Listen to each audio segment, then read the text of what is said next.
The moon hung low over the sky, a silvery disk that cast deep shadows across the encampment. Most of the Darkfang pack was asleep, hidden behind the safety of towering stone walls and thick wooden gates.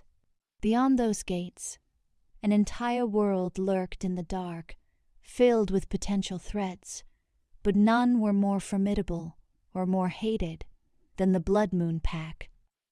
Juliana stood on the western parapet, clutching her worn leather cloak around her shoulders. A biting wind tugged at her midnight black hair, mirroring the restless churning in her chest. She knew she should try to rest, but nightmares never let her sleep for more than a few hours. Besides, if she closed her eyes, she would see the same horrifying scenes again, over and over. Her family, her mother and father, their final moments. She would see Alpha Kade's merciless eyes, the flicker of triumph as he ripped away the people she loved most. That single event shaped her entire life, forging her into a weapon of vengeance. She inhaled the scent of cold air, letting it fill her lungs, and scanned the distance where enemy territory lay. Rumor had it that Alpha Kade was preparing another strike. Over the years, the Blood Moon pack had only grown stronger, swallowing smaller packs or forcing them into submission. Their alpha was known for his brutal tactics and iron-fisted leadership. Among her people, he was regarded as a monster who did not hesitate to slaughter anyone who stood in his path. Juliana's fists clenched at the memory of the last war. That was when she lost everything, left with a raw emptiness that burned like an ember deep in her soul. The whispers of the night were still. The guards patrolled in pairs, nodding to her as they passed. She nodded back, but she could sense their concern. She was next in line for the beta position after all, and it was known that her hatred for the Blood Moon pack ran deep. Few questioned her right to hold a leadership role. She had trained relentlessly since childhood, sparring with the strongest wolves and honing her mind for strategy. For her, it was not just about personal revenge, but also about ensuring the Darkfang pack's survival. If Alpha Kade had his way, no one from her clan would be left breathing. Dark clouds drifted past the moon, cloaking the world in sudden darkness. Her sharp eyes caught a movement far beyond the gates, near the tree line. For a heartbeat, she tensed, ready to summon the guard or shift into her wolf form. But whatever it was disappeared almost instantly. A fleeting shadow, maybe just a fox or owl. The tension slowly ebbed, replaced by the usual anticipation that haunted her each night. She just knew something was coming. She had felt it all day, a tingling under her skin, a sense of impending chaos. She would not let fear rule her. She was a warrior, born to avenge her blood and protect her people. Pressing her hands on the cold stone of the parapet, she made a silent vow, the same vow she had whispered 1,000 times before. I will kill Alpha Kade. For my parents, for every fallen warrior in this senseless feud, I will drive my blade into his heart. Night passed slowly. By dawn, a faint band of orange light bled across the horizon. Reluctant to watch the sunrise, Juliana headed down from the parapet, descending the winding stairwell that led into the central courtyard. The guards nodded respectfully to her as she passed, and she offered a curt nod in return. It was time to check on the other warriors and prepare for what the day might bring. Her daily routine began in the training grounds, a wide space behind the main stronghold where the younger wolves honed their fighting skills. Lately, tension had rippled through their ranks. Everyone could sense that another conflict with the Blood Moon pack was imminent, and no one wanted to be caught unprepared. Juliana stood at the edge, crossing her arms, as she observed a group of adolescents practicing their sparring moves. She remembered the fear she felt at their age, but also the longing for vengeance that drove her to excel. She saw that same determination in a few of them, especially those whose families had been lost to Alpha Kade's forces. One of the older trainers, Marcus, approached, wiping sweat from his brow. He offered a small smile, a gesture that felt like a rare comfort in these troubled times. He was a seasoned warrior, with streaks of gray at his temples. "Early morning training again? You never rest, Juliana." She shook her head. "I'll rest when I'm dead, Marcus," she replied quietly, her eyes on the clashing wooden swords of two novices. "Any word from the scouts?" Marcus exhaled slowly. "Not yet, but they should be back by mid-afternoon. If there's movement from the Blood Moon pack, we'll know." A fierce spark ignited in her eyes. "Good," she said, gripping her arms more tightly. "We need to be ready." The rest of the morning passed in a blur of sword practice, archery drills, and intensive sparring. Juliana moved among the trainees, offering corrections here, demonstrating a technique there. She was strict, occasionally harsh, but her pack respected her for it. They knew she wanted every wolf to survive, to be ready if the worst happened. When the sun was high in the sky, she took her lunch in the main hall, a large building that served as a communal gathering space for the Dark Fang pack.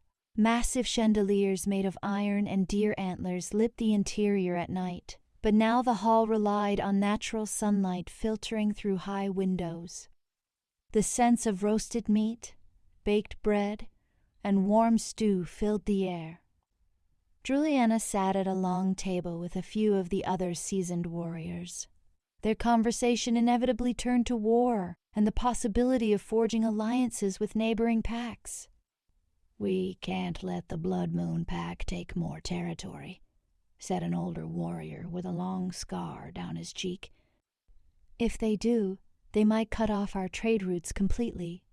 And we can't rely on outside packs forever," Juliana responded, her voice steeled with conviction. "Too many fear Alpha Kade and won't dare stand against him. We have to ensure our own defenses are strong." Others nodded gravely. None questioned her confidence. She had proven herself time and again to be a capable fighter and leader. But even so, there was an unspoken truth in the air. No matter how skilled they were, the Blood Moon pack was larger, wealthier, and more powerful. Its alpha was a cunning strategist who fought without mercy. This was the reality they had to face. An uneasy hush settled over the hall as the midday meal ended.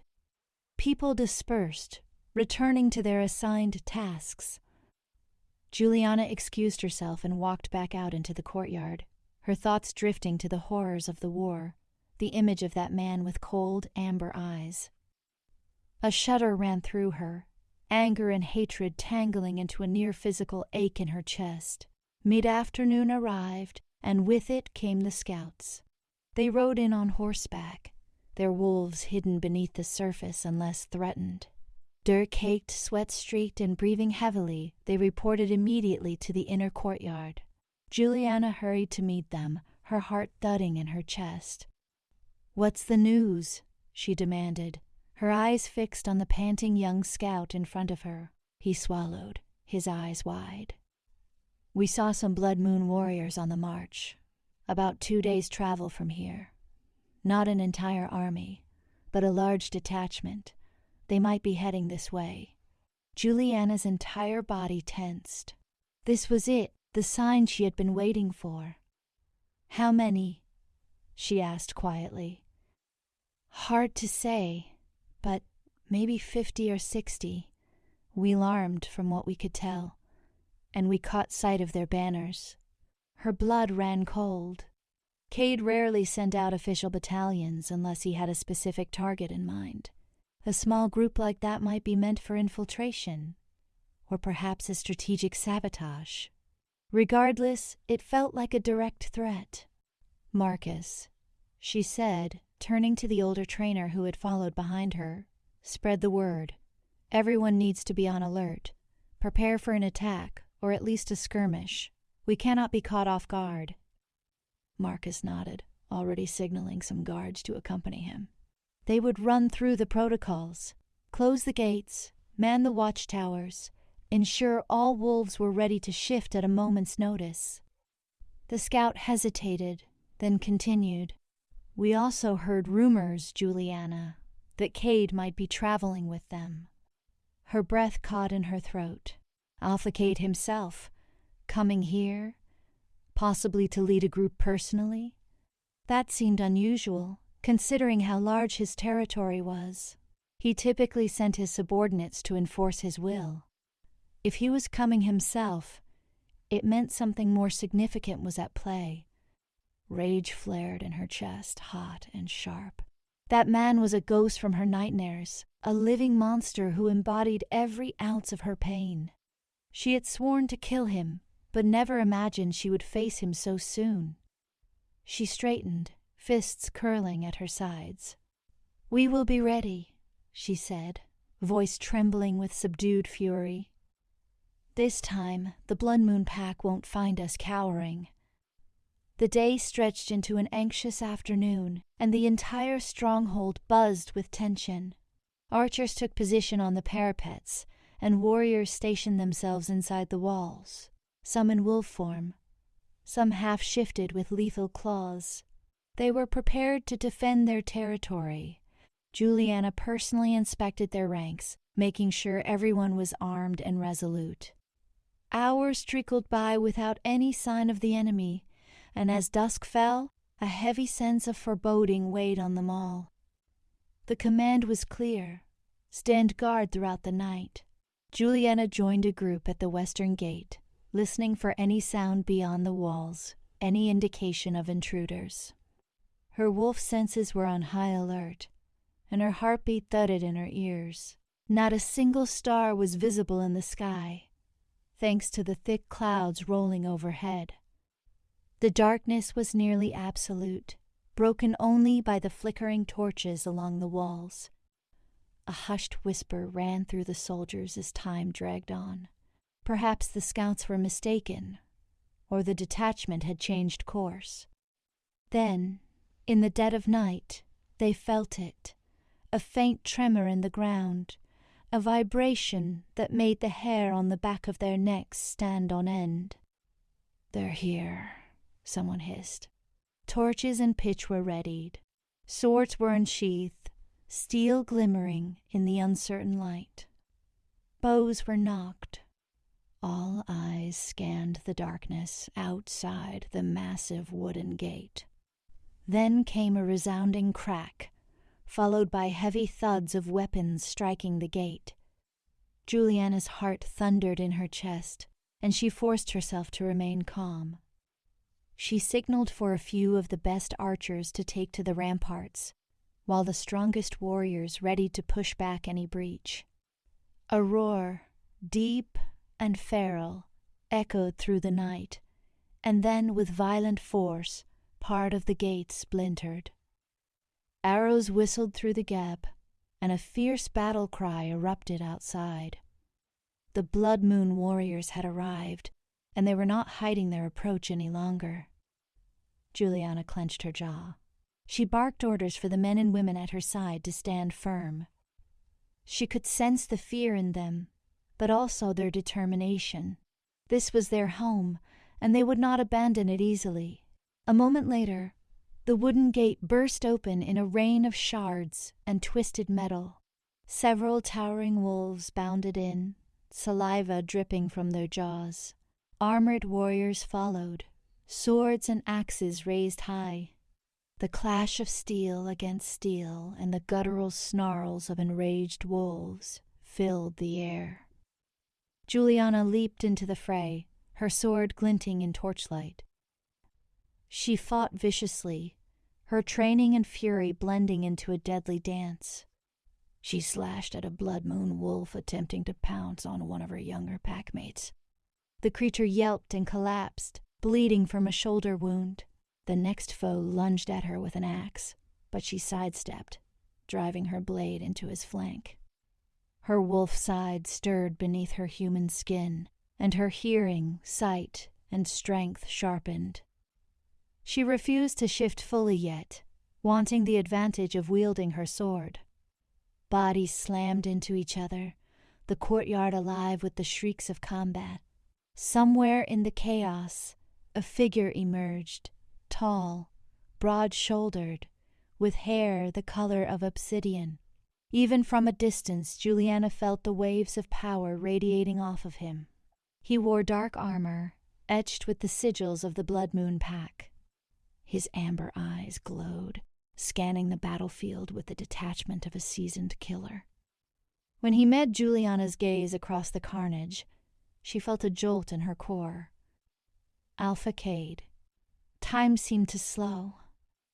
The fighting around her fell away, her hearing dulled to a faint roar. All she saw was the man who took everything from her. Memories of her parents' deaths flooded back. She tightened her grip on her sword, adrenaline and rage fueling her every heartbeat. This was her chance. All these years, she had waited for this moment. She sprinted toward him, weaving through clashing bodies, ignoring the burn of exhaustion in her muscles. Kade watched her approach, and a slight smile curled his lips. Sparks of challenge flickered in his intense gaze, as though he recognized her hatred. She let out a furious yell, swinging her sword at him. He dodged with agile grace, steel meeting steel with a harsh clang. "You," she hissed, pressing her attack. "I will kill you for what you did." He parried easily, his movements fluid and impossibly fast. "I have many enemies, girl," he growled, voice deep as thunder. "But your hatred is strong. I can taste it." She gritted her teeth, ignoring his taunt. Their blades clashed again, sparks flying in the gloom. He was stronger than she expected, his reflexes almost supernaturally swift. She unleashed a flurry of strikes, each blow fueled by years of fury and anguish. Yet he deflected them with a skill that matched her own. His expression was calm, measured, like a predator toying with its prey. It only stoked her anger more. Within moments, he disarmed her with a brutal twist of his wrist, sending her sword skittering across the blood-soaked cobblestones. She gasped, staggering back. Before she could recover, he grabbed her by the throat, lifting her off the ground. She clawed at his gauntlet, trying to loosen his grip, but it was like steel. A cold dread coiled in her gut. Kade's eyes bored into hers. "You have spirit," he said, as though speaking to himself. "And something else." She expected him to crush her windpipe then and there, snuffing out her life as he had done to so many others. Yet something flickered across his face, a moment of confusion, of surprise. His grip slackened just enough for her to suck in a shallow breath. For a heartbeat, they locked gazes, and she felt a curious pull deep in her chest, like a tether binding them. The sensation was both terrifying and intoxicating. She did not understand it, but a faint heat spread across her skin, as though recognizing him in a way that had nothing to do with hate. A savage growl from behind forced him to release her. One of her packmates, in wolf form, lunged at him. Kade turned with predatory grace and tossed the wolf aside as though it weighed nothing. In that moment, Juliana dove for her sword. She found it, picking it up with shaking hands, lungs burning as she tried to steady her racing heart. Yet, before she could resume the fight, a rallying cry sounded behind Kade. The Blood Moon warriors began withdrawing, retreating as quickly as they had come. Kade did not linger. He spared Juliana one final, penetrating look, then signaled his warriors. They disappeared into the night, leaving broken gates, wounded bodies, and utter confusion in their wake. Juliana sank to her knees, panting, her body trembling all over. Around her, the Dark Fang pack nurses were already tending to the injured. She was filled with rage at his escape, but also haunted by that momentary connection, the way her heart had lurched when he touched her. It made no sense. She scowled, hands trembling around the hilt of her weapon. That night would become the talk of the entire pack. Why had the Blood Moon pack attacked only to retreat so quickly? What did Kade want? And above all, what had happened between Alpha Kade and Juliana in those few intense seconds? The throbbing in her throat and the lingering warmth in her veins would not let her rest. She barely slept, locked in a swirl of confusion and fear. She had come face to face with her family's murderer, and something had sparked between them that defied reason. She did not know it yet, but the laws of fate had already set her on a collision course with Kade that neither of them could escape. If the courtyard was filled with battle cries and snarls the night before, it was filled with groans and sobs the following morning. Dawn arrived like a reluctant promise, pale yellow light revealing the extent of the carnage. Splintered wood, smashed crates, and the bodies of wolves from both sides lay scattered. The smell of blood hung in the air, and tired warriors limped about, assisting the medics who worked desperately to save the wounded. Juliana woke from a fitful hour of sleep in the corner of the main hall, refusing a bed so that the more grievously injured could have a cot. She rubbed her eyes, guilt and anger mingling as she surveyed the devastation. The Dark Fang pack had lost 4 warriors, and many more were badly hurt. Though the Blood Moon pack had also taken injuries, their abrupt retreat left an unsettling mystery. The fact that they had not pressed their advantage meant they were likely planning something bigger, something more calculated. She stood, feeling soreness in every muscle, and made her way to the makeshift infirmary. It was a cramped room near the back of the hall, heavy with the scents of herbs and disinfectants. Moans of pain punctuated the air.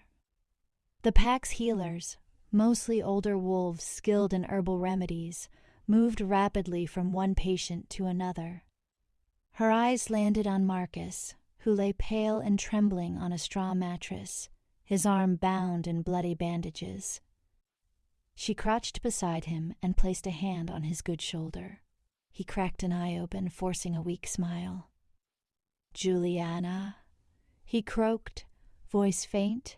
It was a close call. Tears burned behind her eyes, though she refused to let them fall. She nodded, pressing her lips into a tight line. "I'm sorry," she whispered. "We were prepared enough." Marcus tried to shake his head. "It's not your fault. Kade was there. I never thought I'd see the day when he came to fight in person. There's something more going on." She suppressed a shiver at the mention of the Alpha's name. Her throat still carried the faint bruise of his grip, a chilling reminder that he could have ended her life in an instant. "You're right. We need to figure out what he's planning," she said softly, and Marcus nodded before sliding into an uneasy doze. She rose and walked outside, the morning sun harsh in her eyes. The remnants of the gate had been hastily propped up, but it was a weak barrier at best. Warriors stood guard, but they were understaffed, exhausted from the fight. Repairs would be needed, and soon. If the Blood Moon pack came back, they would be vulnerable. Fury simmered in her heart. She wanted to chase them down, make them pay for the destruction they had left behind. But the rational part of her mind knew that would be suicidal. The Blood Moon warriors were nearly unstoppable with Kade leading them. Yet, she could not shake the memory of that moment when their eyes locked, when she felt a spark of something foreign and thrilling. It was an emotion that made her feel sick with guilt. This man was responsible for her parents' deaths. She had vowed to kill him, And yet, instead of pure revulsion, she had felt a strange pull. She wanted to tear that feeling out of her chest. She was so lost in thought that she did not notice the approach of the pack's elder, a wiry man with a weathered face. Elder Roderick cleared his throat gently, causing her to turn.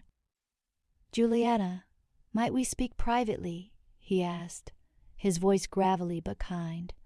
She nodded wordlessly and followed him to a small antechamber off the main hall.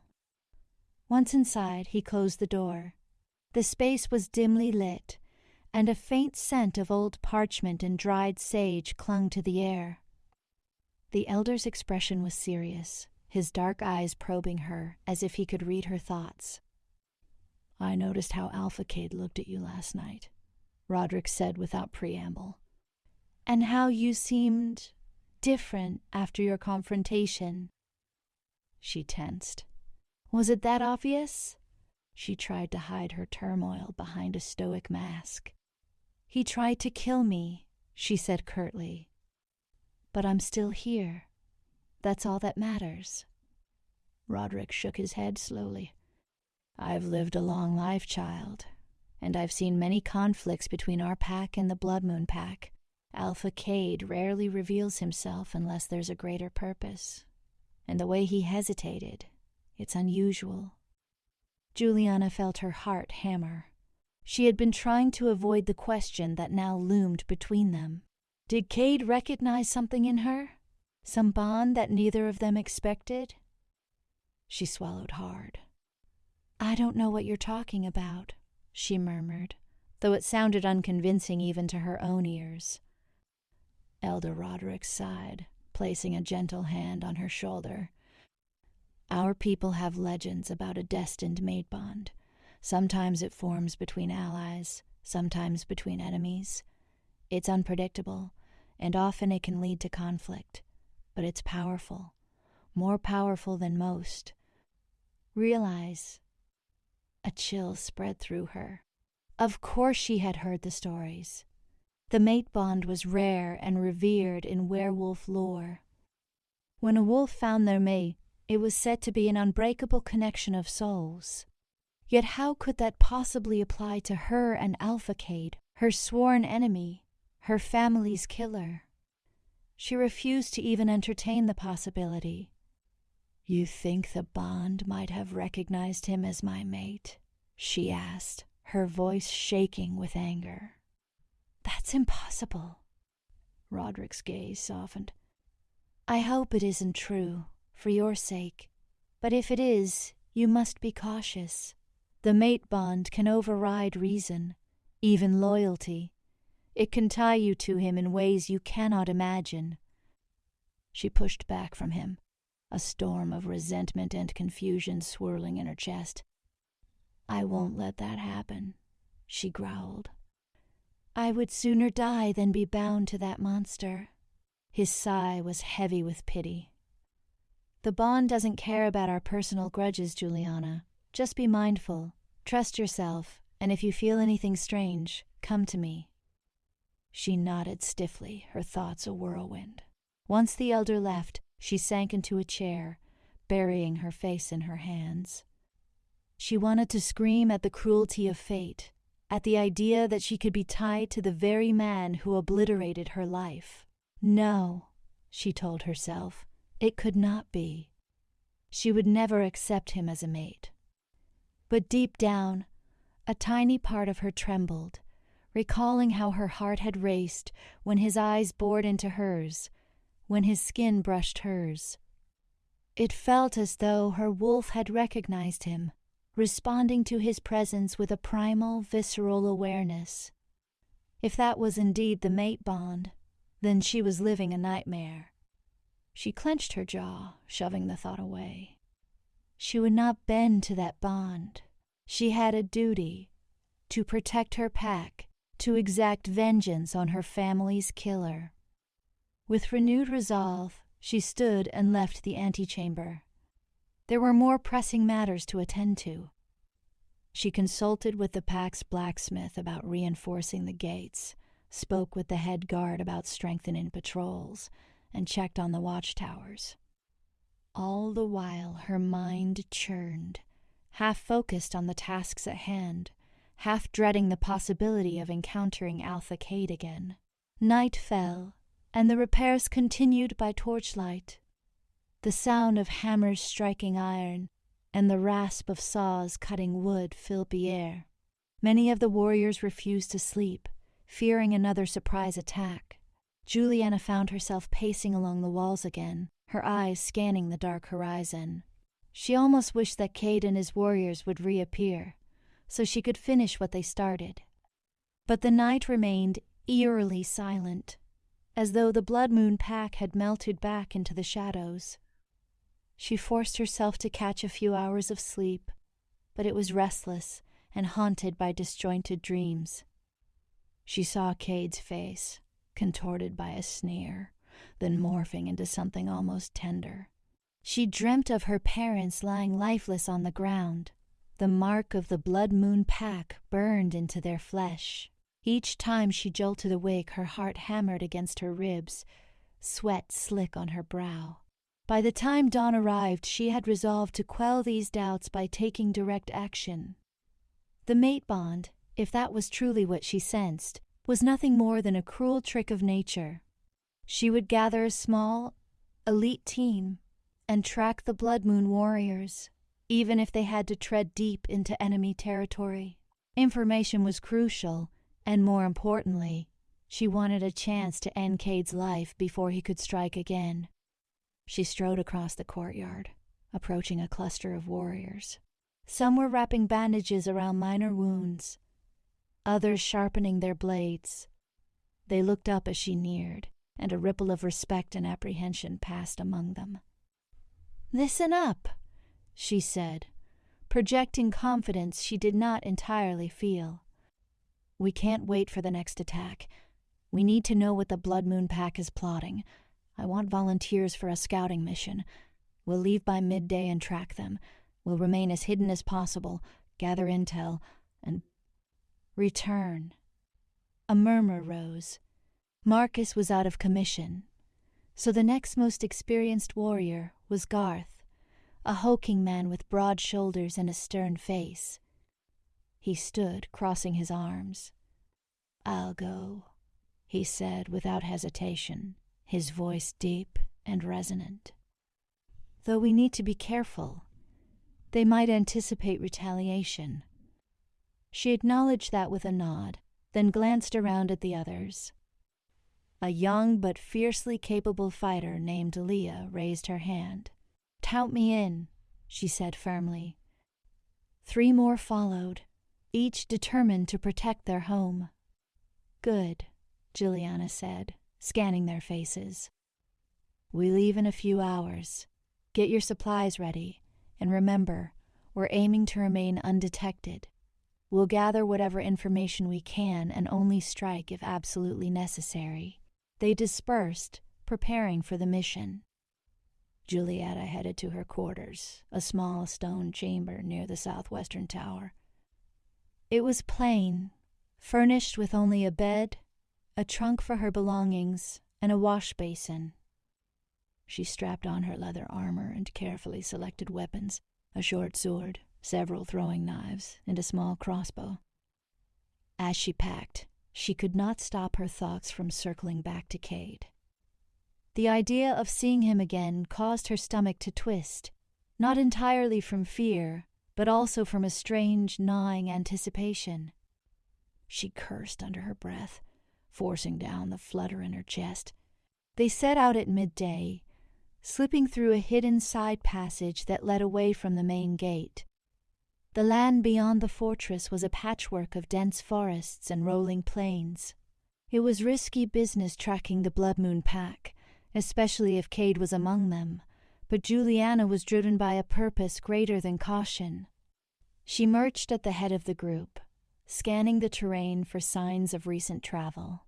They moved swiftly but carefully, mindful of every snapped twig or rustled branch.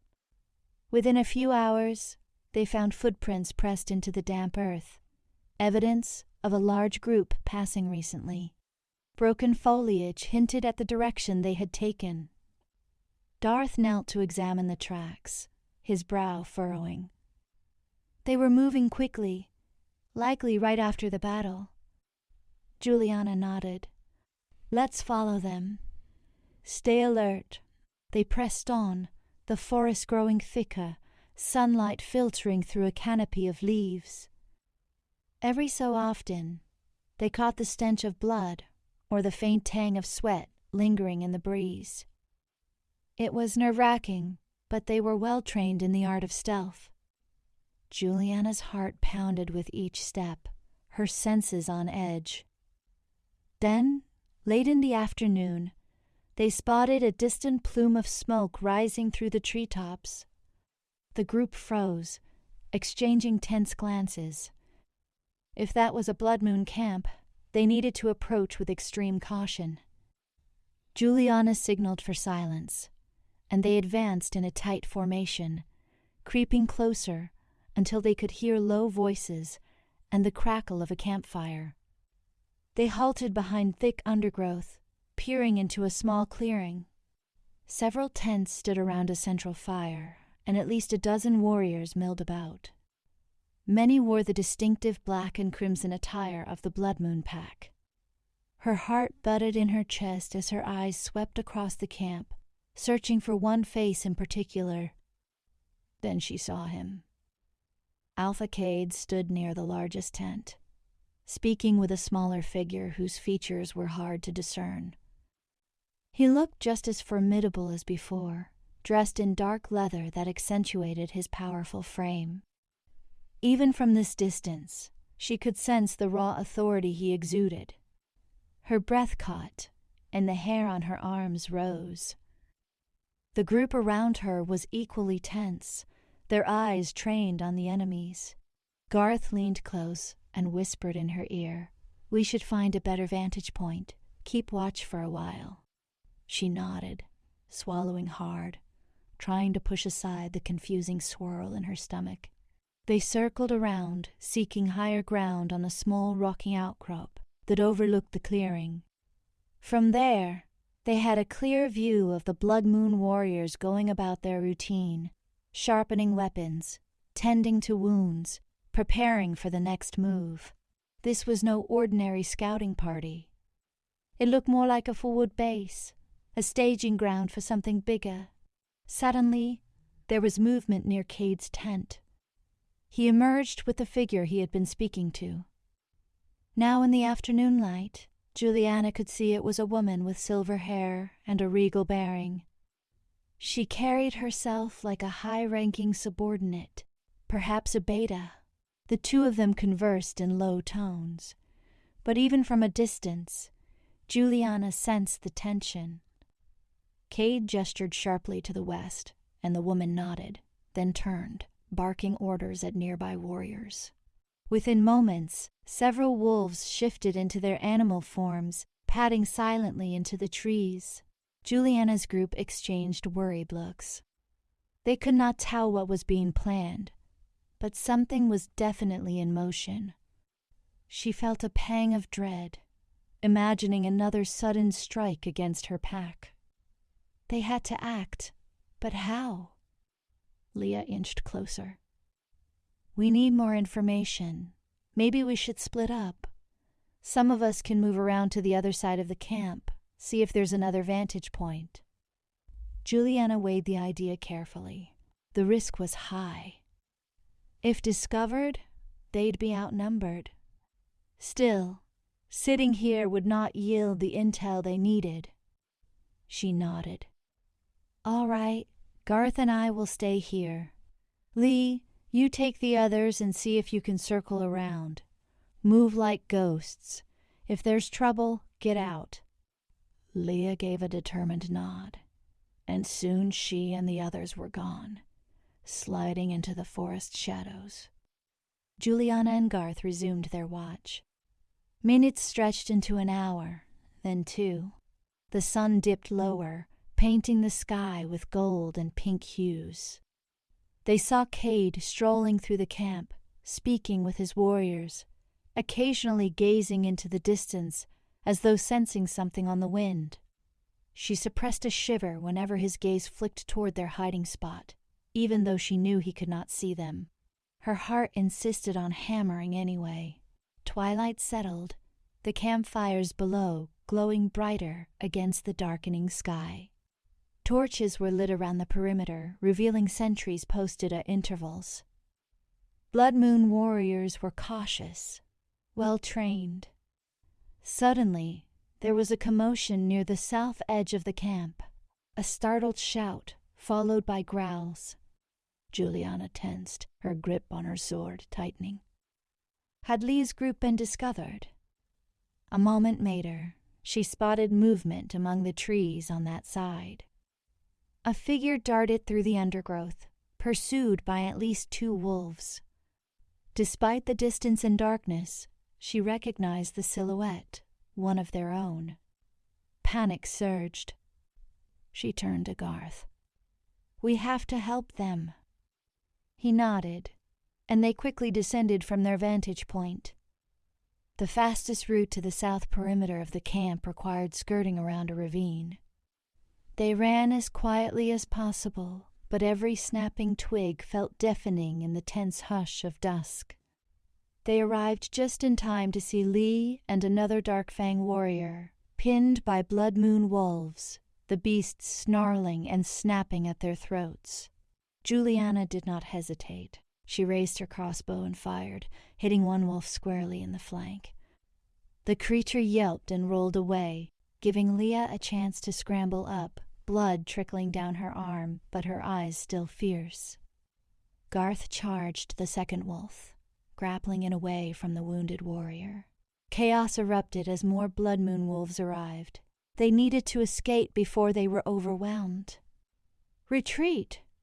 Juliana yelled, her voice echoing through the night. They managed to gather their scattered group, moving deeper into the forest. But the Blood Moon warriors were on their heels, at least 6 of them in wolf form, bounding with terrifying speed. The chase was on. Juliana shifted mid-sprint, letting her wolf take over. Her muscles stretched and reformed, her senses exploding with heightened awareness. She was a midnight black wolf, lean and swift. She barked at the others to follow her lead, urging them to keep up. The forest became a blur of trees and rocks. The howls of pursuit behind them chilled her blood. She risked a glance over her shoulder, and her heart seized. Alpha Kade was closing in. Still human, though moving with supernatural grace and speed that defied logic. Even in wolf form, she felt outpaced by his raw power. For a split second, their eyes locked again, and an electrifying jolt coursed through her. It nearly cost her a step, her paws stumbling on the loose ground. "No," she growled inwardly, forcing herself to run faster. She could not let him catch her. The others were panting, wounded, but they kept pushing forward. Their best chance was to lose the Blood Moon warriors in the dense part of the forest. The trees stood closer there, massive oaks and pines whose thick trunks and sprawling roots made for tricky footwork. She veered sharply, leading the group under low-hanging branches. The thuds and growls of their pursuers intensified, but after a frantic adrenaline-fueled sprint, the howls began to recede. The Blood Moon wolves were either falling behind or choosing another route.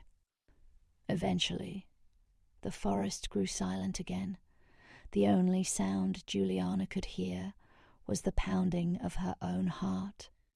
One by one, the Darkfang scouts slowed, panting and limping. Juliana shifted back into human form, her clothes tattered and her hair matted with sweat and dirt. She surveyed the group. Lee clutched a wound on her leg. Another warrior nursed claw marks across his chest. But all were alive. Relief was tempered by the knowledge that they had gained almost nothing from this mission, except that the Blood Moon pack was well prepared. She cursed under her breath. She wanted answers, and more than that, she wanted Kade's blood.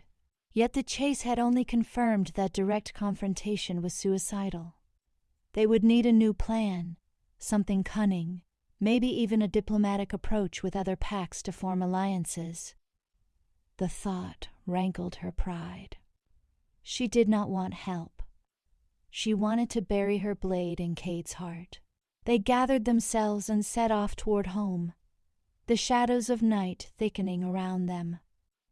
She tried to push away the lingering sensation of Kade's gaze. There was an undeniable heat in the pit of her stomach whenever she thought about him, and it infuriated her. She blamed the terror of the chase, the leftover adrenaline. But deep inside, a voice whispered, but it was something else. When they finally reached the Darkfang stronghold well past midnight, most of the gates had been repaired, though the smell of fresh sawdust and the ringing of hammers indicated there was still work to be done. The guards let them in with obvious relief, but also worry. Marcus was there, arm still in a sling, face drawn with concern. He hurried to them. "What happened?" Juliana recounted the events, glossing over her personal reactions to Kade. Marcus listened, his expression grim. "We have to ready ourselves for whatever they're planning," he said, echoing what she already knew. "We'll call a war council in the morning." She agreed, exhaustion washing over her. Her body ached from the shift and the sprint. Her mind reeled from the repeated brushes with that haunting presence. She excused herself and retreated to her chamber. Once inside, she locked the door, leaned against the cold stone wall, and closed her eyes. Images assaulted her, Kade's intense amber stare, the memory of his hand tightening around her throat, that inexplicable surge of heat that felt almost like desire. Her hatred of him raged fiercely, but it was tangled in a dark, mesmerizing pull she could not fully deny. Elder Roderick's warnings echoed in her thoughts. The mate bond can override reason. She let out a bitter laugh that caught in her throat, tears stinging at the corners of her eyes. If fate had decreed such a bond between them, it was the cruelest punishment she could imagine. She would fight it with every fiber of her being, vow or not. She would kill him if she got the chance, end the war, and break this twisted connection. But that night, as she lay on her bed in the darkness, she could not stop her traitorous heart from beating a little faster at the memory of his face. It was a silent confession to herself, and it tormented her more than any nightmare ever could. Morning came in a gradual wash of gray light, illuminating the Darkfang stronghold as its inhabitants shuffled about with weary limbs and weary hearts. The tension from the previous days lay thick in the air, palpable in every hurried glance and whispered conversation. Repairs continued on the shattered gate, the pounding of hammers echoing through the corridors. The war council convened at dawn in the great hall, where the largest table was crowded with senior warriors, elders, and a few of the top scouts. Juliana took her place alongside Elder Roderick and Marcus, who sat in spite of the pain in his bandaged arm, determined not to miss decisions that would shape their fate. The discussion was grim. Reports confirmed that Blood Moon forces were massing on multiple fronts, preparing for a larger offensive. Kade was likely orchestrating a systematic push to subdue or annihilate the Darkfang pack. The battered walls of the stronghold would not hold indefinitely. Voices overlapped in heated debate about forging alliances, evacuating the non-combatants, or staging a last stand. Some argued for immediate surrender to spare lives, while others insisted they would rather perish than bow to Alpha Kade. Juliana sat quietly for much of the meeting, her gaze fixed on the tabletop as others spoke. She was the one who had faced Kade directly, the one who felt that disturbing pull whenever he was near. Her mind was a storm of conflicting emotions, and she felt torn between her vow of vengeance and the strange new instincts that whispered deep in her wolf spirit. Finally, she raised her head, voice cutting through the arguing council members. "We cannot simply surrender," she said firmly. "Kade has proven more than once that mercy is not in his nature. If we bow, he will exploit our submission until the Darkfang Pack is a fragment of what it once was. We have to fight, or at least stand our ground. But we need help. We cannot defeat the Blood Moon Pack alone."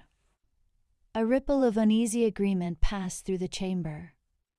Elder Roderick nodded, lines of fatigue etched into his brow. "We have not kept close relations with the neighboring packs, but there are a few that might still have enough reason, or courage, to stand with us. We must send messengers." Marcus spoke up, his voice subdued but resolute. "I can guide a small team, if the council agrees, to approach the Ashcrest and Moonvale packs. They have old grievances against Blood Moon, but we need to convince them it is worth the risk to fight." Juliana regarded Marcus's slang. "You are in no condition to travel. We can send others." He set his jaw in quiet defiance.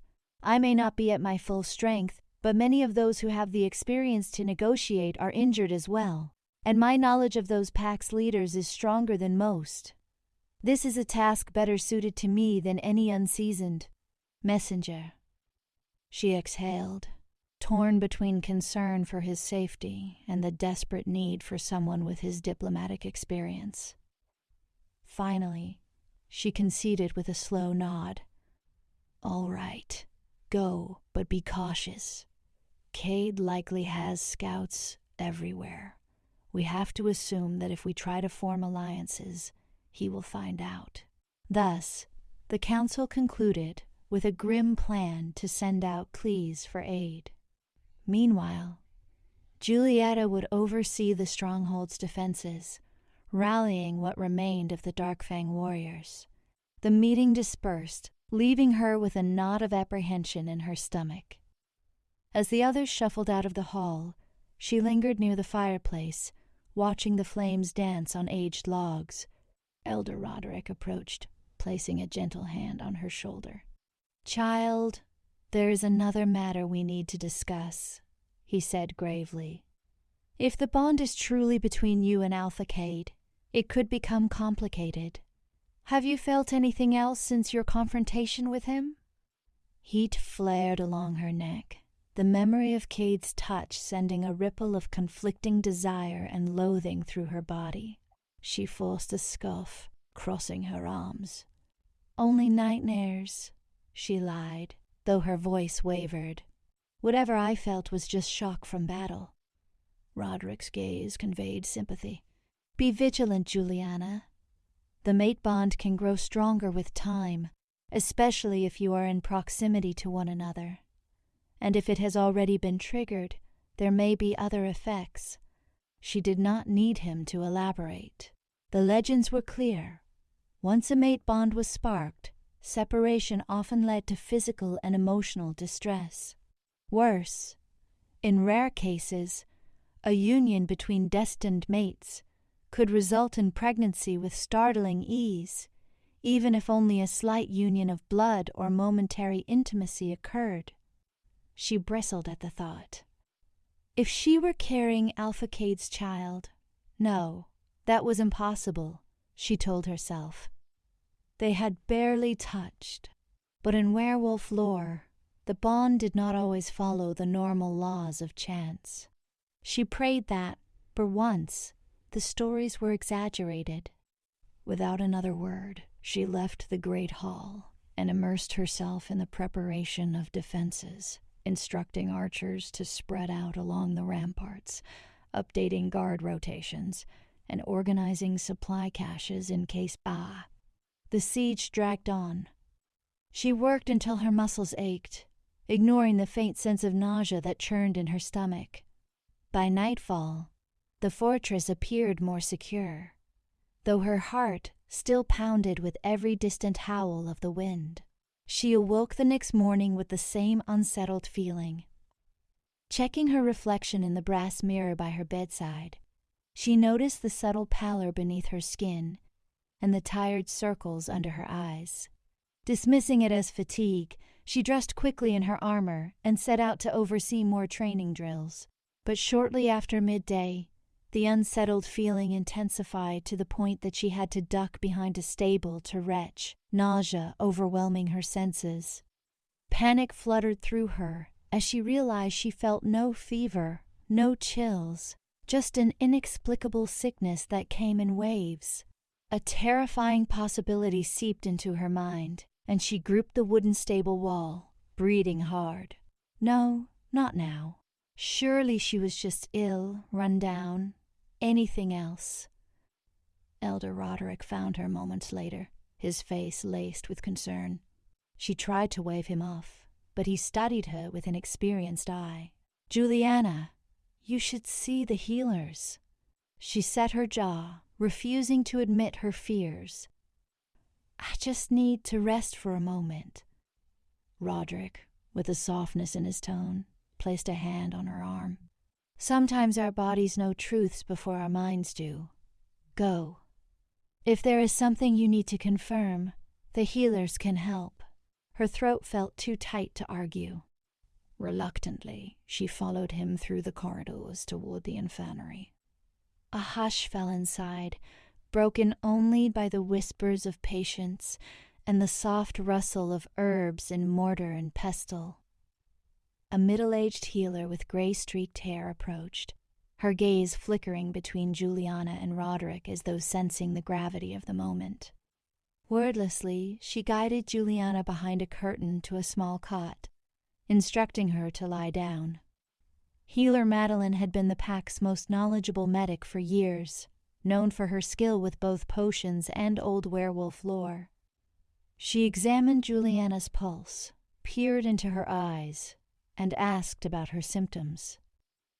Juliana's cheeks blazed with shame as she confessed to waves of nausea, dizziness, strange cravings, and a nagging sense of disorientation.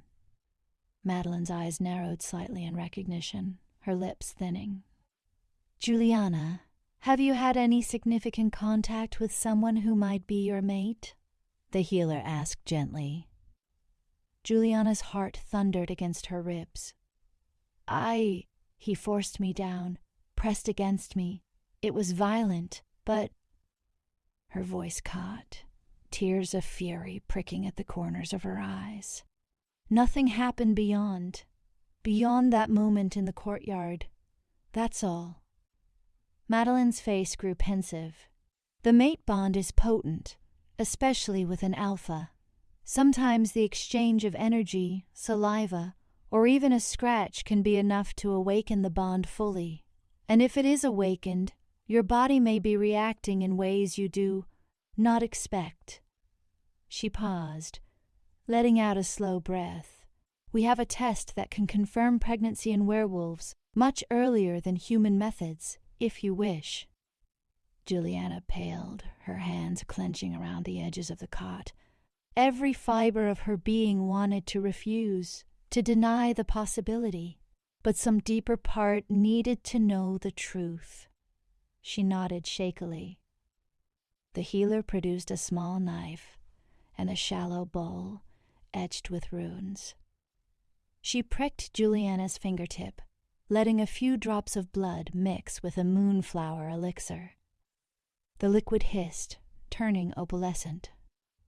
In the flickering candlelight, shapes formed in the bowl's surface, wispy outlines that sometimes signaled a link to life growing within.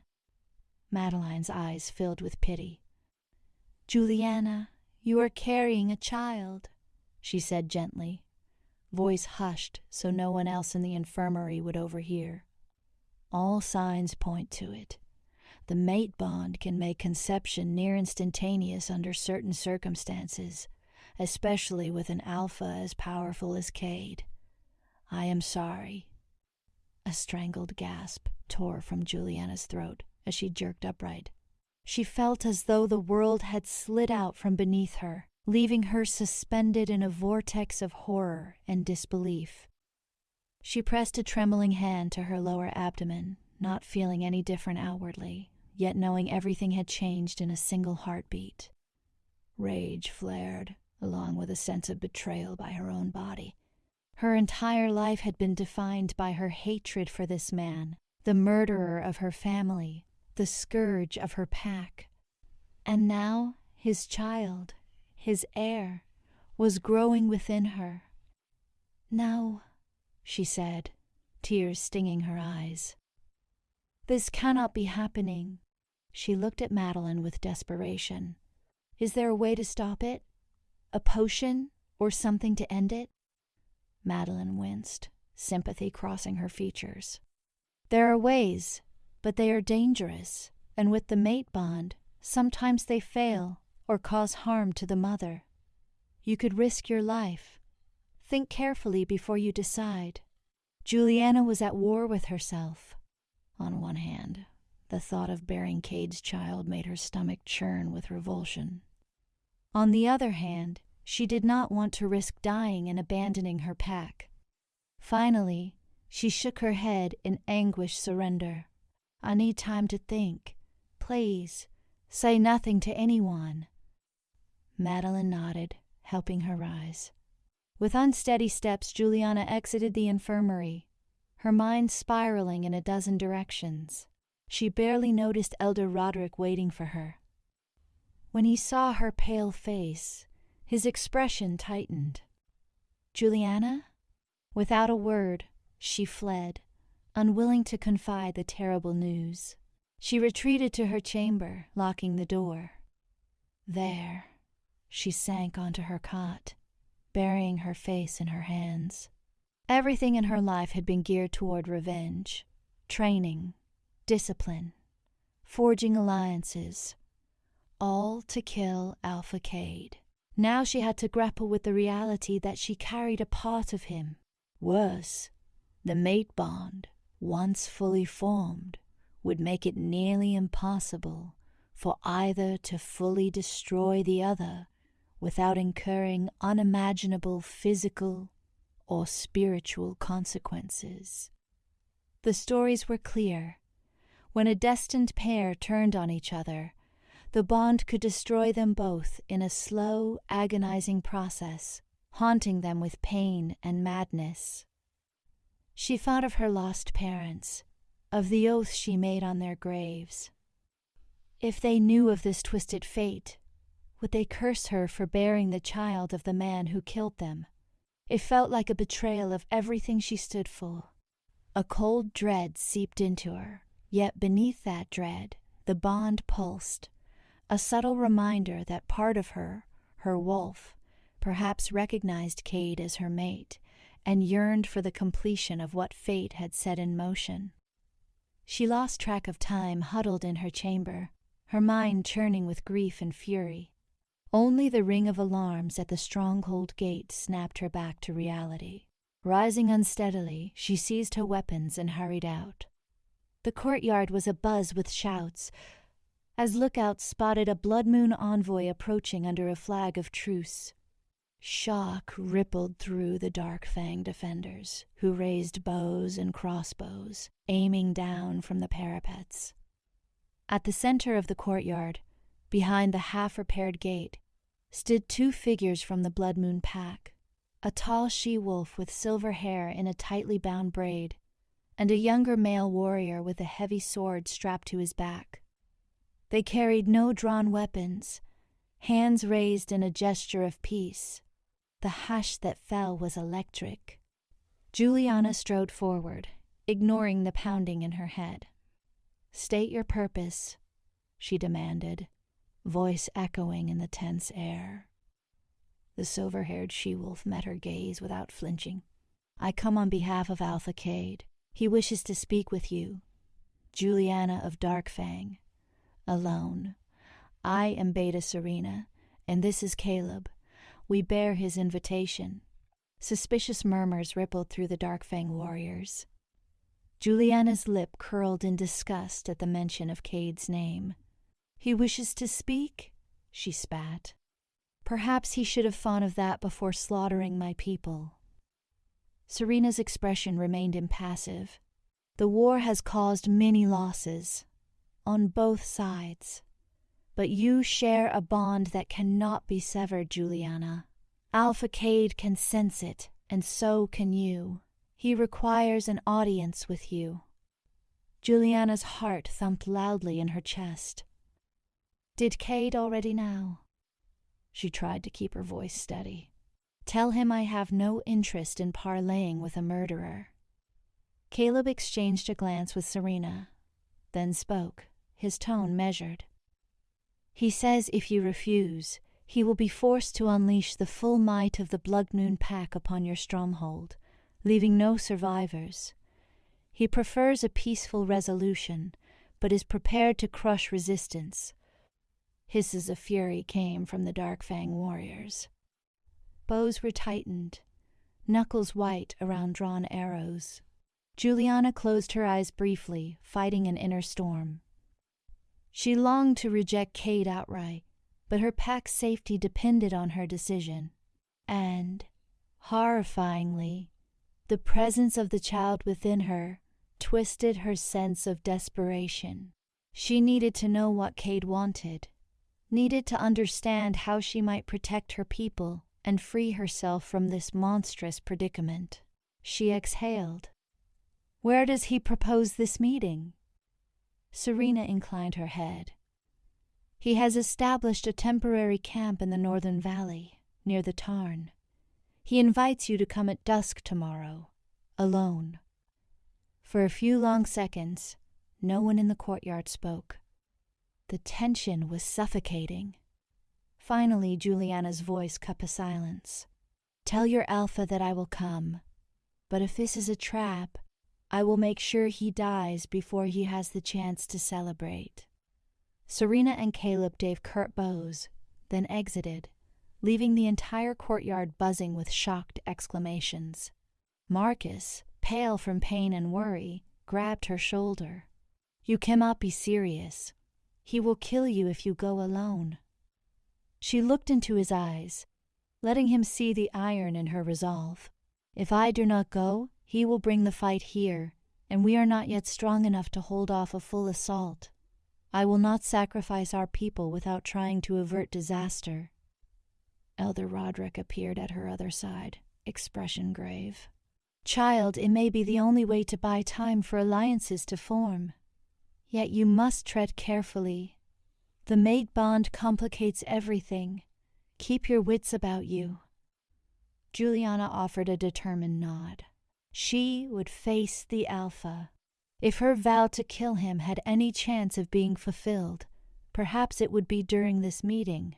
But as she returned to her chamber to await the next day's dusk, a slow dread spread in her stomach, one that had nothing to do with fear of death, but everything to do with the unspoken truth living inside her. The next day dragged on with excruciating slowness. Despite the attempts of her packmates to dissuade her or arrange an armed escort, Juliana remained steadfast in her decision to go alone. Kade's messengers had been explicit. Bringing others would risk inciting an immediate attack. The midday sun turned the sky an oppressive white, and she used the remaining hours to steel herself, preparing both her weapons and her resolve. She bound her hair tightly and wore dark leathers that allowed for swift movement. Slipping a dagger into her boot, another at her belt, and a small throwing blade strapped along her forearm, she felt a familiar comfort in being armed to the teeth. As dusk settled, she exited through the repaired gate, ignoring the anxious stares of her fellow Darkfang warriors. In the distance, the northern valley loomed, its rim tinted by the orange glow of the dying sun. Clouds hung low, threatening rain. Juliana's heightened senses picked up every rustle of wind in the trees. Each step brought a tightening in her chest, the bond pulsing with a strange anticipation she fought to suppress.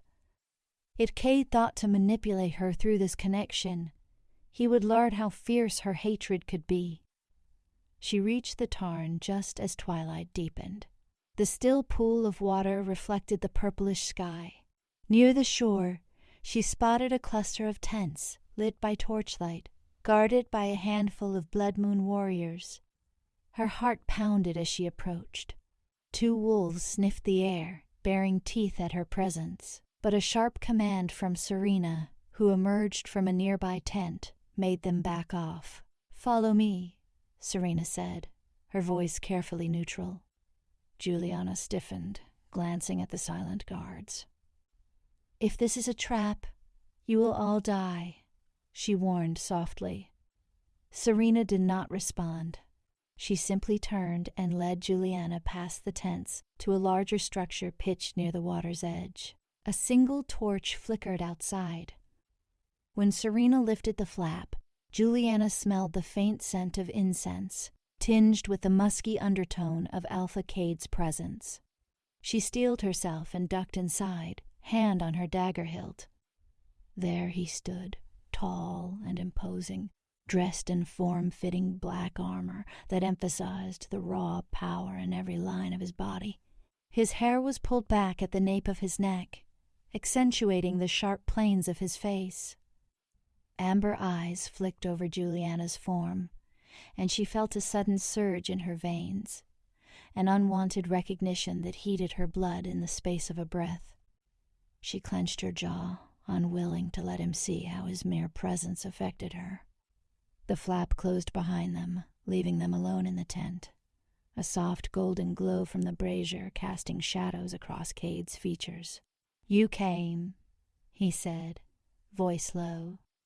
She forced herself to hold his gaze. "If it protects my people, yes. Say what you must, then we are done." A faint smile tugged at the corner of his lips, though it did not reach his eyes. Direct. I expected no less. He gestured to a small table. "Sit if you wish." She refused to move, swallowing her mounting tension. "Get on with it, Alpha." He studied her for a long, uncomfortable moment. Memories of their deadly dance in the Dark Fang courtyard seemed to hang between them. "You feel it, do you not?" he asked finally, his tone measured. "The pull between us. You cannot deny it. My wolf has been raging since I first touched you. There is no question we are mates." Juliana's fury flared. "You expect me to rejoice in being mated to my family's murderer? You must be delusional." His eyes narrowed slightly. "What happened to your family was an act of war. I make no excuses for it. We have each lost kin in this endless conflict, but it was never personal." Her hands balled into fists at her sides. "It was personal to me," she hissed, "and I have vowed to kill you." His expression darkened. "You can try, but the bond will not permit it easily, not now." He exhaled, something like frustration crossing his features. "I do not relish this any more than you.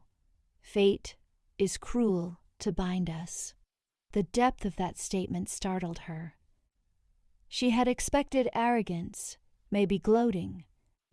Instead, he seemed weary. But that did not lessen her resolve. "Let us finish this war, then," she said. "You have me. In exchange, you spare my pack."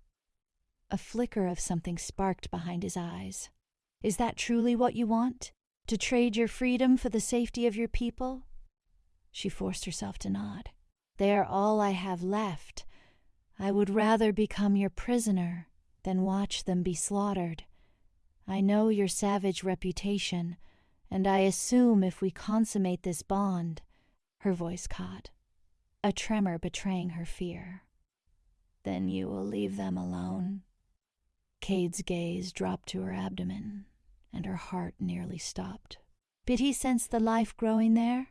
His nostrils flared slightly, as though catching a subtle shift in her scent. She held her breath, waiting, dreading. "I already know your body carries something of mine," he said quietly. A wave of nausea and fury rolled over her. Then you see the grotesque irony of this. I did not ask for your child. His jaw tightened, but he remained eerily calm. Nor did I ask for you as a mate, yet here we are. Fate has bound us in ways neither of us wanted. She released a bitter laugh. So we are both cursed. He tilted his head, studying her as though weighing unspoken possibilities. In my pack, a mate bond is sacred. Even if you hate me, you will be respected as my Luna. My people will not harm you. Your pack can integrate into the Blood Moon territory if they so choose. Those who refuse a well. I cannot promise I will allow them to remain independent. Her stomach twisted. You want to force subjugation on them. I should have known. Unification, he corrected, a hint of steel in his tone. Our world is torn by too many warring packs. Perhaps this is an opportunity to bring two of the strongest together under one rule. There are better ways to ensure peace than endless bloodshed. If you become my mate, everything changes. Ah. She swallowed back a tide of conflicting emotions. A part of her raged at his arrogance, at his assumption that she would simply fall in line. Another part whispered that this might indeed be the only way to protect the Darkfang pack from annihilation. And if I refuse to complete the bond? She asked through clenched teeth. His stare seemed to pierce her. We both suffer. The bond, once awakened, punishes rejection with madness or slow decay, and the child, He paused, letting the weight of that statement linger. She turned away, shaking with a mixture of helplessness and wrath. How had her life come to this crossroads? The vow she had made to her parents clashed violently with her responsibilities to the pack she now led. The child within her, an innocent extension of this dreaded bond, added a layer of complexity she could not ignore. Her entire body trembled, half with fury, half with a strange ache that came from the depths of her wolf spirit, urging her to acknowledge the mate who stood behind her. When he stepped closer, she felt his warmth against her back, and every hair on her body stood on end. You do not have to decide tonight, he said quietly, but time is running short. Blood Moon warriors stand ready. If you choose war, many on both sides will die. Or you can choose a union that ends it. She whirled, meeting his gaze with a snarl. I have only your word, but you will spare my people, you who murders without remorse. His mouth pressed into a thin line. I do what is necessary for my pack. I cannot undo the past, but I can shape the future. Would you prefer we both remain slaves to this conflict, or do we seize the chance to end it? Her chest felt too tight. She wanted to scream, to bury her dagger in his heart, yet she could not ignore the bond's pull or the silent plea of her unborn child. Perhaps forging a truce through their union would save countless lives, even if it meant betraying her parents' memory. She swallowed hard, forcing her trembling voice to steady. I need time to speak with my people. Tomorrow at sunset, I will give you my answer. His expression turned guarded, as though concealing relief. Very well. I will wait. But do not test my patience for long, Julietta. She shot him a glare and brushed past him, exiting the tent with her head held high. Outside, the Blood Moon guards watched her every move, but none challenged her as she strode away from the camp. Each step away from Kade's presence brought a sense of physical relief, as though she could breathe more easily, yet a hollow ache pulsed in her chest. She loathed that she felt anything other than hatred for him, but the mate bond was a chain she could not break. She reached the edge of the forest, inhaling the crisp night air. Her head throbbed with the weight of the decision looming before her. Mating with Kade seemed like a betrayal of everything she had ever known. Yet, continuing the war would doom her entire pack. She pressed a hand to her abdomen, tears burning hot behind her eyes. The future of the child she carried was inextricably linked to his. For that child's sake, could she set aside her hatred? Her return to the Dark Fang stronghold brought a flurry of anxious questions, but she kept her replies curt. I spoke to him. He wants to unify the packs, with me as his mate. War or union, those are the choices. An uproar ensued. Rage, disbelief, fear, desperate entreaties for her to refuse. But a few recognized the grim logic of compromise, especially those who had seen family after family torn apart by blood moon blades. Finally, Elder Roderick and Marcus led her into a private chamber to discuss the matter in confidence. She confessed everything: the child, the bond, Kade's offer. Both men paled. Marcus, who had known Juliana's parents, buried his head in his hands. This is unthinkable, he said in a choked voice. But perhaps the only way. If the child lives, that child would be heir to both packs. Maybe it could truly end this war. Elder Roderick took a shuddering breath. It goes against our pride, but continuing this conflict in our weakened state will be disastrous. We still do not know if the other packs will come to our aid. And if the bond truly punishes rejection, then you must be mindful of your own life. She paced the room, arms folded tight, tears forming even though she tried to suppress them. I hate him, she hissed. How can I possibly accept him as my mate? Roderick bowed his head. Sometimes, child, we do not choose our fate. Perhaps you can at least carve a path that ensures your people's survival. If you refuse, you know the bloodshed that awaits. Kade will show no mercy in a war. Her heart splintered as she weighed the cost of her vengeance against the survival of those she cared about and the life inside her. Long into the night, she agonized over the decision, tears staining her cheeks. At last, she emerged, eyes puffy but expression set. She called the pack members together in the courtyard by torchlight. Hundreds of worried faces turned her way. She cleared her throat and found her voice. My brothers and sisters, she began. You know why I went to meet Alpha Kade. He demands I become his mate. In return, he spares our pack, offers unity instead of war. Furious murmurs rippled. She lifted a hand to silence them. I have weighed this in my heart. I have shed tears for the memories of our dead, for the parents I lost. I do not trust him, but I cannot allow more of you to die when there is a chance to end this feud. A sob caught in her throat, but she forced herself onward. I will meet him tomorrow night. If he keeps his word, we will have peace. If he breaks it, I will not rest until he is destroyed. She let that final vow ring out. Prepare yourselves for the possibility of change, but also stand ready to defend our home if he betrays us. The crowd erupted in a mix of anger and sorrow. Some stormed away, outraged at the notion of yielding to Blood Moon rule. Others looked relieved, clinging to hope that this might end the cycles of violence. Elder Roderick quietly placed a hand on her shoulder, nodding in solemn acceptance of the path she had chosen. That night, Juliana lingered alone on the parapet, staring at the distant moon.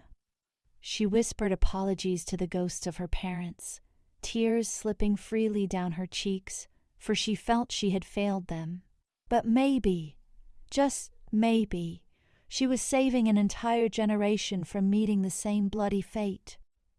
Exhausted and heartsick, she finally retreated to her chamber, curling into a restless sleep haunted by the knowledge that tomorrow she would offer herself to the Alpha she had once sworn to kill. The day dawned gray and cold, as though the heavens themselves mourned the fate of the Dark Fang pack. Word spread quickly that Juliana intended to go through with the union. It was not exactly a wedding ceremony. Werewolf mate bonds often needed only a symbolic exchange of blood or a marking to be sealed. Yet it weighed on her heart like a funeral. She forced herself to keep moving, overseeing the fortress preparations for what might be a merger or might turn into a last-ditch defense. Soldiers sharpened their weapons in grim silence. The old and wounded made preparations to flee if an attack came. Some wept openly, believing their new beta was sacrificing herself on a false promise. Elder Roderick approached her outside the armory, handing her a small vial of a milky liquid. "A sedative," he explained softly. "For your nerves, should you need it. It will not break the bond, but it might dull the pain if things go poorly." She accepted the vial with trembling fingers, murmuring thanks. All day she wrestled with her swirling anxieties, occasionally feeling the child within her stir in subtle flutters that might have been a trick of her heightened senses. At times she felt a faint pounding in her head, as though the mate bond was calling her to go to him. By late afternoon, her resolve was set. She gathered a handful of warriors she trusted, instructing them to remain hidden at a safe distance while she went to meet Kade. If something felt wrong, they would intervene. Dusk's approach made the sky bruise purple and gold. Juliana donned a simple tunic and pants, a short cloak of midnight blue draped over her shoulders. Her weapons were fewer this time, but she refused to go unarmed. A small dagger remained strapped to her thigh, hidden beneath the cloak. She met with Marcus, who looked pale but determined. "If this goes as planned," she said quietly, "our pack will have to adapt. If I cannot return, you must lead them." His eyes shimmered with emotion, but he only offered a curt nod, clasping her hand in farewell. "Stay safe, Juliana." With that, she left the stronghold, accompanied by her chosen guards who trailed her at a distance. The walk to the tarn felt infinitely longer than the night before. By the time she reached the clearing, twilight was deepening, and torchlights glimmered around the Blood Moon camp. She spotted Kade standing alone this time, hands clasped behind his back, his face unreadable in the flickering glow. The night air crackled with tension, as though nature itself recognized the magnitude of what was about to occur. She stopped a dozen paces away, heart pounding. "I have come.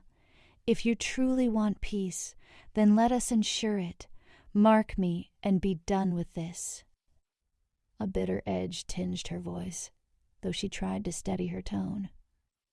He watched her for a moment, amber eyes reflecting the torchlight. "It is not a simple matter of marking. A true mate bond must be given willingly. Otherwise, it might fail or cause us both unbearable pain." Willingly?" she scoffed, hands curling into fists. "My willingness is born of desperation, and you know it." He inclined his head, acknowledging the truth. "I will not force you, but I will not wait forever. This war has cost too many lives." Her mouth felt dry. Could she really speak the words that would bind them, even if only symbolically? The child in her womb demanded she consider a future without endless bloodshed. Slowly, she took a step forward, holding his gaze. "I accept you, Kade of Blood Moon, as my mate, for the sake of my pack and for the life I carry. If you harm any of my people, I will end you, no matter what bond lies between us." He gave a solemn nod. "Agreed." His voice dropped lower. "May your pack and mine find unity in our union." She suppressed a shudder, tears burning in her eyes. He closed the distance between them, raising a hand to brush the hair from her face. She trembled, every instinct screaming to recoil, but the mate bond softened her resistance, compelling her wolf spirit to lean toward him. Gently, he pressed his lips to the side of her throat, just below her jaw. Her breath caught at the sudden rush of heat. She felt his teeth graze her skin, a reminder of how easily he could kill her.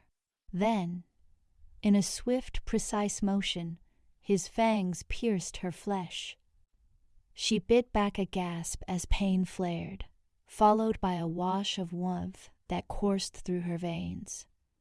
It was not just physical sensation, but an influx of power and awareness.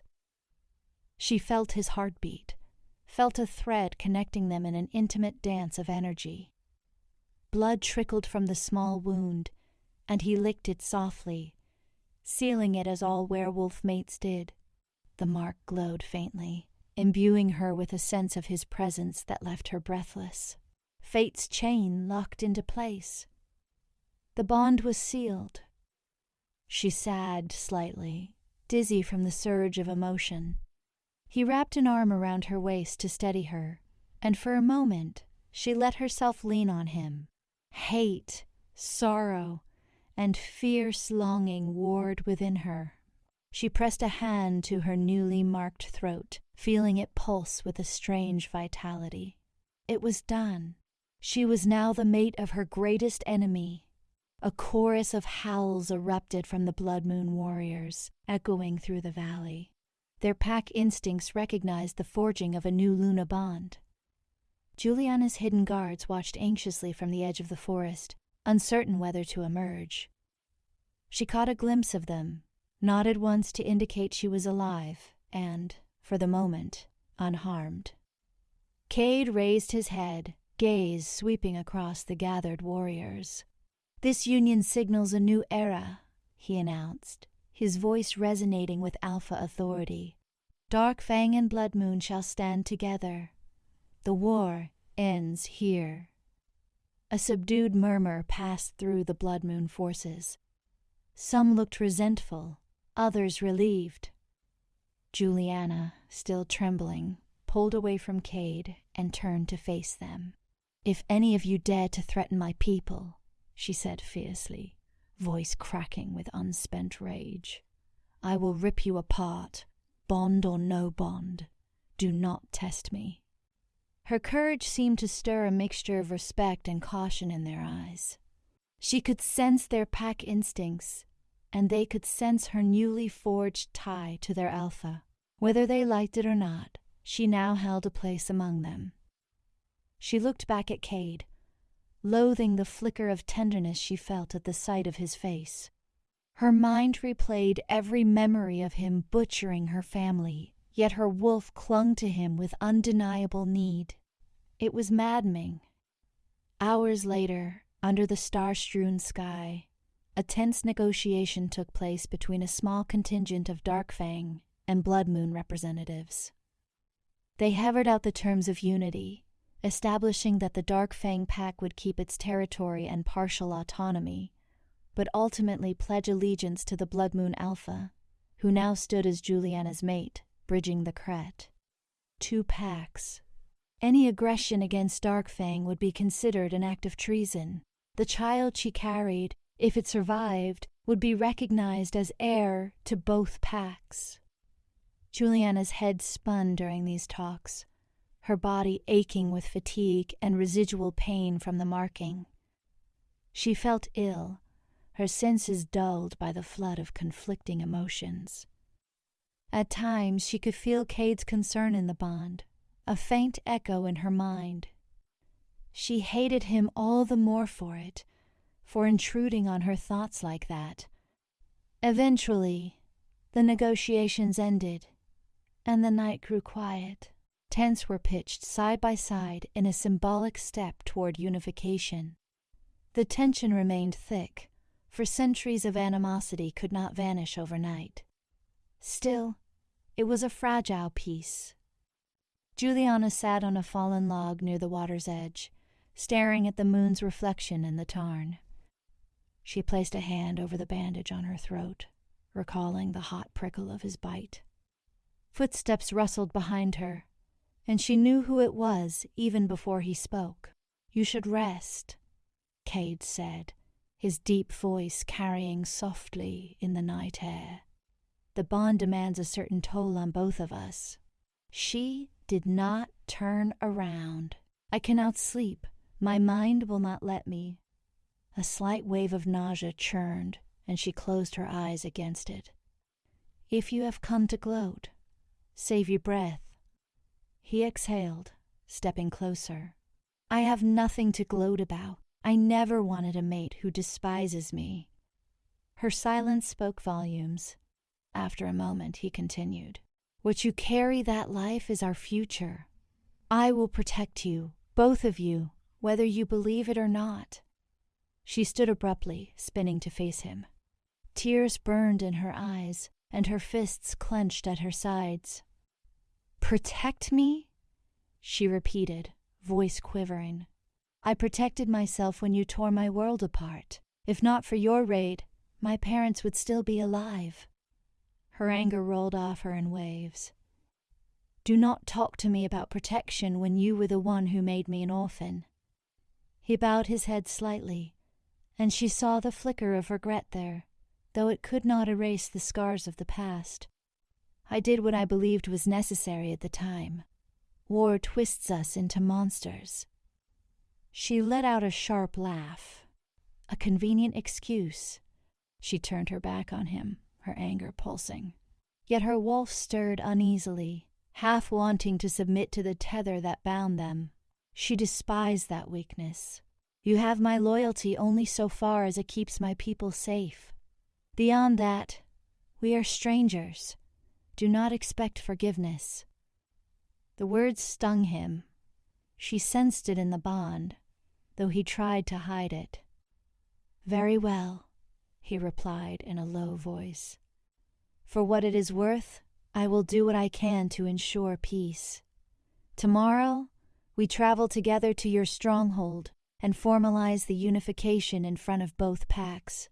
Our child will inherit a union that might end centuries of conflict." She swallowed painfully.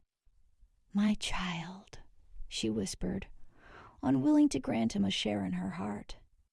Then, turning away, she left him standing by the tarn, tormented by the heavy clash of hatred and a bond she could not sever. The journey back to the Darkfang stronghold began the next morning, with Kade at her side, their combined forces trailing behind. It was a spectacle that would have been unimaginable mere days before. Sworn enemies marching together, forging an uneasy alliance. As they neared the fortress gates, Darkfang warriors stood in tense watch. Some glared at the Blood Moon Alpha with murder in their eyes. Others gazed at Juliana with confusion and perhaps disappointment. She held her head high, meeting their gazes without flinching, though her insides churned. Inside the walls, a gathering waited in the courtyard. People gasped at the sight of Kade entering, but no one attacked, obeying Juliana's orders. Elder Roderick and Marcus waited near the center, flanked by top warriors. Once everyone stood in place, Roderick spoke in a loud voice, explaining that the Blood Moon and Darkfang packs had ended their hostilities through a mate bond that joined the two leaders.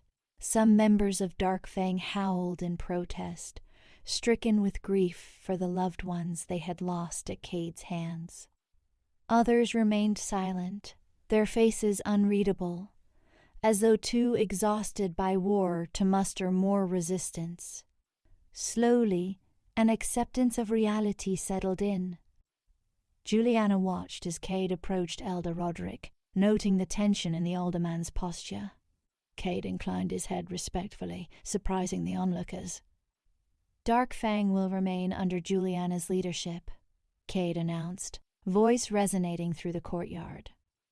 "They will abide by Blood Moon law, as allies, not as conquered foes. Anyone who threatens them will answer to me." A murmur spread among the crowd. The vow sounded sincere, yet many eyes remained suspicious.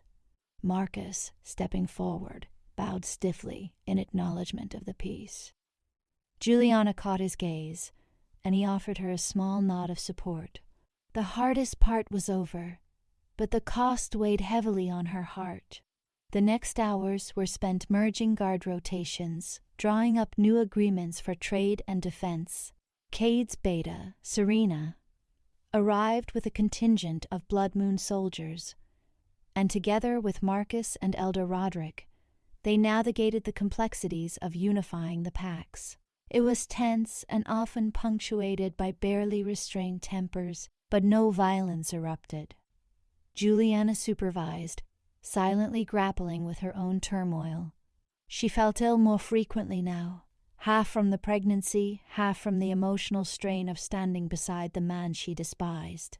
That evening she withdrew to her chamber, leaving Kade to confer with the elders. The single lantern on her table cast flickering shadows, and she sank onto her bed, burying her face in her hands. 1,000 memories burned behind her eyes. Her parents' laughter, their final screams, the vow she had whispered over their graves. Now she was tied to their killer, forced to rely on him, even to share in building a future for their child. "Are you well?"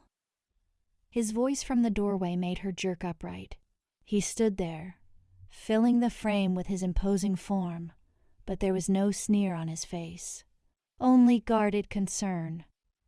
She tensed. "You should have knocked," she said icily. He nodded. "I apologize." A pause. "You seemed unwell today. The pregnancy is taking a toll, especially with the mate bond's recent completion." She forced a bitter laugh. "The toll is far more than physical." He stepped inside, leaving the door half ajar, as though he did not want to corner her.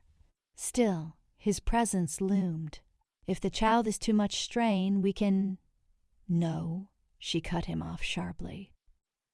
Her hand curled protectively over her abdomen, surprising even herself with the instinct. She might hate Kade, but the innocent life within was her own blood, her own future. "I will endure." He watched her silently for a moment. Then, with slow steps, he approached the small table and set down a pouch of herbs. "A tonic from our pack's healer. It can ease nausea and bolster your strength. Use it if you wish." Her throat tightened with conflicting emotions. Gratitude warred with resentment, and she could only nod, stiffly. She felt his eyes on her, heavy with unspoken questions. "Why do you care?"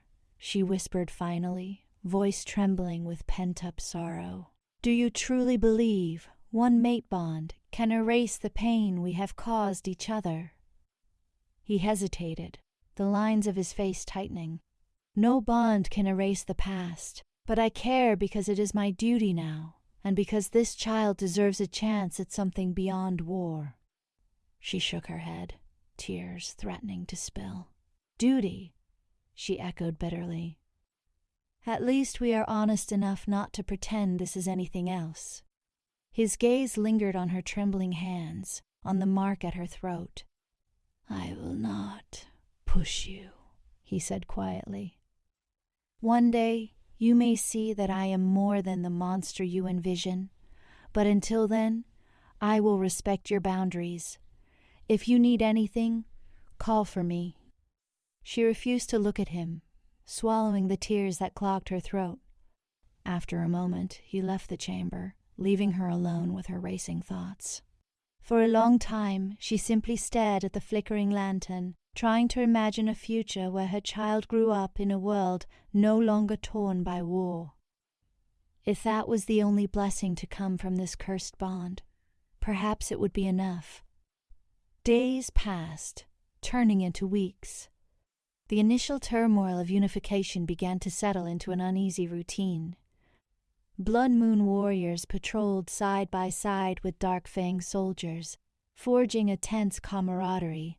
Small disputes arose, But to everyone's surprise, Kade often handled them with a measured hand, striving to avoid further bloodshed. The pack members who bore the deepest scars were slow to forgive, but a fragile peace took root. Juliana remained guarded, interacting with Kade on official matters but keeping their personal interactions minimal. She continued to train and teach combat to younger wolves, though her bouts of nausea forced her to be cautious. As her pregnancy advanced, it became increasingly difficult to hide the swelling of her lower abdomen. Whispers spread through the stronghold that a new heir was on the way, bridging Dark Fang and Blood Moon as no treaty ever could. Late one night, a terrified messenger from the outskirts of Blood Moon territory arrived, babbling about a rogue faction that despised the new alliance and aimed to assassinate Juliana, believing that the unborn child was Kade, an abomination. Kade was livid, organizing immediate patrols and doubling security around her. She was furious at the notion that she needed his protection, but an unmistakable flicker of fear coiled in her chest. She might be stubborn, but she was no fool. The child needed safeguarding. Walking the ramparts at twilight, she stared out across the moonlit wilderness and felt the baby shift inside her. A soft pang of awe bloomed through her. Tears brimmed in her eyes, and she found herself quietly speaking to the unborn life. "Whatever happens, I will protect you, even if it means I must endure a bond with the man I hate. You deserve more than endless war." She sensed him before he spoke, turning to see Kade approach with a careful slowness. His amber eyes lingered on her, concern etched across his features. "Elder Roderick told me you were troubled." She brushed away her tears. "It is nothing. I am fine." He took a step closer, looking at her rounded belly. Is the child kicking yet?" She let out a shaky breath, placing a hand on her abdomen. "Yes, sometimes." Hesitantly, she let him stand beside her, though she did not invite his touch. The tension between them was a permanent undercurrent, but it was softer now, shaped by shared responsibility. She peered at him sidelong. "Do you still crave war? Does your wolf hunger for more conquests?" Kade exhaled slowly, gazing over the fortress walls. "I was raised to believe strength is everything, that those who cannot defend themselves deserve to be conquered. It was the only way I knew to protect my pack, until you." He paused, voice rough. "I do not yearn for more slaughter, Juliana. I cannot bring back the dead, but I can try to forge a better future." She swallowed, her heart torn between resentment and a faint spark of empathy. She would never forget what he took from her. Yet, she could not deny that the man who stood before her now was different from the beast who had torn through her old life. In that moment, she glimpsed the price war had exacted from him as well, the hollowness in his eyes when he spoke of the blood spilled. She turned away, unable to reconcile her conflicting feelings. Over the ensuing weeks, the alliance solidified. The rogue faction was scattered by combined forces from both packs, and a sense of guarded optimism began to bloom. Elders from other neighboring packs tentatively reached out, curious about this union that had halted the cycle of bloodshed. Through it all, Juliana continued her responsibilities, balancing her loyalty to Dark Fang with her precarious position as Kade's mate. Day by day, her abdomen swelled with the undeniable proof of their bond. On a crisp morning, months after the marking, she stood outside the stronghold, watching as a caravan of goods arrived from Blood Moon territory. For the first time, there were no glares or threats. Merchants from both sides exchanged cordial greetings. Children played in the courtyard, unafraid of crossing lines that once divided them. A pang shot through her as she imagined her parents alive to witness such a moment. Perhaps they would understand, she mused. Perhaps they would see that her choice, though steeped in pain, had not been in vain. she felt a gentle pressure at her elbow. Turning, she found Kade there, meeting her gaze with an unreadable expression. He inclined his head toward the courtyard. "It seems we have truly found peace, thanks to you." Her throat tightened. "Thanks to both of us," she forced herself to admit. "If you had continued to lead through violence, none of this would have been possible." He ventured a tentative step closer. "How are you feeling?" She placed a hand on her belly. "I am well enough. Tired, but the healers say all is progressing as it should." He nodded, relief flickering in his eyes. For a moment, a fragile silence stretched between them, filled with the hum of daily life in the stronghold. No weapons clashing, no screams of fear, just the sound of commerce and conversation. Juliana searched Kade's face, recalling how she had once seen only a monster there. Now, though the memory of her family's death still stabbed at her heart, she also saw a man who had chosen a different path. She wondered if she would ever truly forgive him. Yet, the child stirred within, and her wolf nudged her, urging acceptance of the bond that had reshaped everything. As the seasons turned, the day of the birth arrived. Pain and fear gripped Juliana as contractions racked her body. She refused to allow Kade near at first, insisting on only the dark fang healers in her chamber. Hours of anguish passed, each wave of pain intensified by the mate bond's reflection in Kade's mind. Eventually, she felt his presence outside the door, pacing in torment as her screams filtered through the walls. At last, just before dawn, a piercing cry split the air, announcing the arrival of the child. Exhausted and soaked in sweat, Juliana cradled the tiny newborn, a perfect blend of dark fang and blood moon heritage. Tearful relief overwhelmed her, a fierce love igniting in her chest. When Kade finally entered, his eyes were raw with worry. His gaze locked on the infant, reverence and awe washing over his features. Juliana trembled, torn by the swirl of emotion coursing through her. Hesitantly, she allowed him to approach the bed. He sank to his knees beside her, staring at their child, and tentatively reached out a hand to brush a gentle fingertip across the baby's tiny cheek. The infant let out a small mewl, and Kade's breath caught, tears gathering at the corners of his eyes. In that moment, Juliana saw something break open in him, an unguarded tenderness as he pressed his forehead to hers, overwhelmed by the sight of new life. She felt the bond surge, a deep sense of connection that momentarily eclipsed the bitterness of the past. The child in her arms held both their legacies, a hope for unity in a land scarred by generational hate. She did not speak. She only wept, letting her tears mingle with his as they rested their foreheads together. In that fragile instant, all she felt was the blazing reality of the mate bond, the child, and the promise of a future free from endless war. Forgiveness would not come easily, if ever, but perhaps understanding could bloom in its place, nurtured by the child they had created. Elder Roderick appeared in the doorway, tears shining on his cheeks at the sight.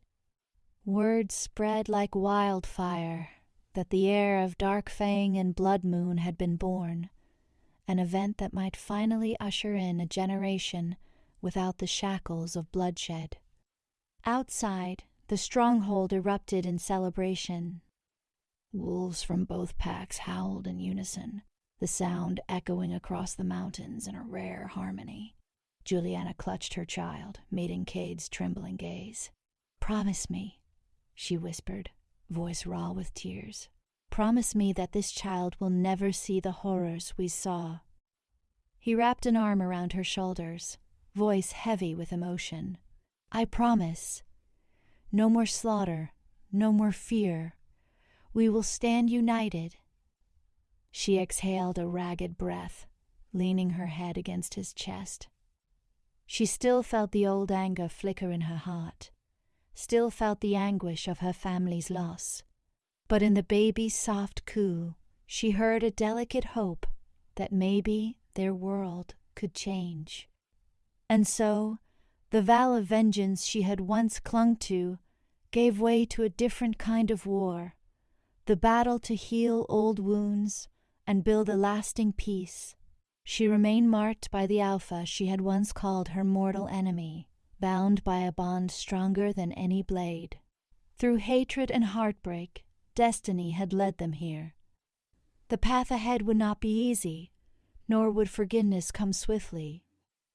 But in the child's eyes, Juliana saw a spark of the future. Perhaps fate's design was not a curse after all, but a chance to mend what had been torn apart and forge something new on the blood-stained land they had inherited.